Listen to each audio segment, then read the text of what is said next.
রাত্রে পা কামড়ায় এবং রাত্রে পায়ে ব্যথা হয়, এর উপায় কি? তার আগে জানবো এটা কি কি কারণে হয়ে থাকে। অতিরিক্ত হাঁটাহাঁটি করলে এই পায়ে ব্যথা বা পায়ের কামড় সৃষ্টি হয়। আপনার যদি রক্তের অভাব বা হিমোগ্লোবিনের সমস্যা থাকে তাহলে কিন্তু এই পা কামড়াবে, ব্যথা হবে। দীর্ঘক্ষণ দাঁড়িয়ে কোনো কাজ করলে শরীরে ক্যালসিয়াম, ম্যাগনেসিয়াম, পটাশিয়ামের যদি ঘাটতি থাকে বা অভাব থাকে সে কারণে হয়ে থাকে। জলের ঘাটতি থাকে, আপনার পর্যাপ্ত পরিমাণে যদি জল না খান, কম জল খাওয়ার কারণে এটা হয়ে থাকে। আপনার কোনো একটা জায়গায় দীর্ঘক্ষণ ধরে আবদ্ধ থাকা বা কয়েকদিন ধরে সেখানে থেকে যাচ্ছেন ঠান্ডা কোনো একটা জায়গায়, সেখানে সে কারণে হয়ে থাকে। শরীরে যদি রোদ না পায় বা সূর্যের আলো না পায় তাহলে কিন্তু এটা হয়ে থাকে। ভিটামিন ডি3 ঘাটতির জন্য হয়ে থাকে। স্নায়ু দুর্বল হয়ে যায় এইসব কারণ থেকে।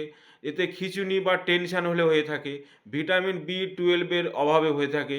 আপনার ডায়াবেটিস হলেও হয়ে থাকে। আবার ঠান্ডা লাগা ধাত বা ঠান্ডা যদি লেগেই থাকে শরীরে তাহলে হয়ে থাকে। বায়ু, কফ, পিত্ত সমতা যদি না থাকে আমাদের শরীরে তাহলে কিন্তু এই পা কামড়ায় বা ব্যথা হয়ে থাকে। রাত্রে যে ব্যথা হয় এটা আবার ভুল ভঙ্গিতে ঘুমালে, আপনি সঠিক ভঙ্গিতে যদি না ঘুমান, উল্টোপাল্টাভাবে হাত পা ছড়িয়ে ছিটিয়ে থাকলে সে কারণে হয়। পা দীর্ঘক্ষণ যদি ভাঁজ করে থাকেন সে কারণে হয়ে থাকে। এর উপায় যেটা জানবো, প্রথমত হচ্ছে রাত্রে ঘুমানোর আগে উজু করে নিন বা হাত পাটা হাঁটু থেকে কনুই থেকে মুখটা পুরোপুরি হাত পাটা ধুয়ে নিন ঘুমানোর আগে। তারপরে সেটা মুছে তেল মালিশ করুন।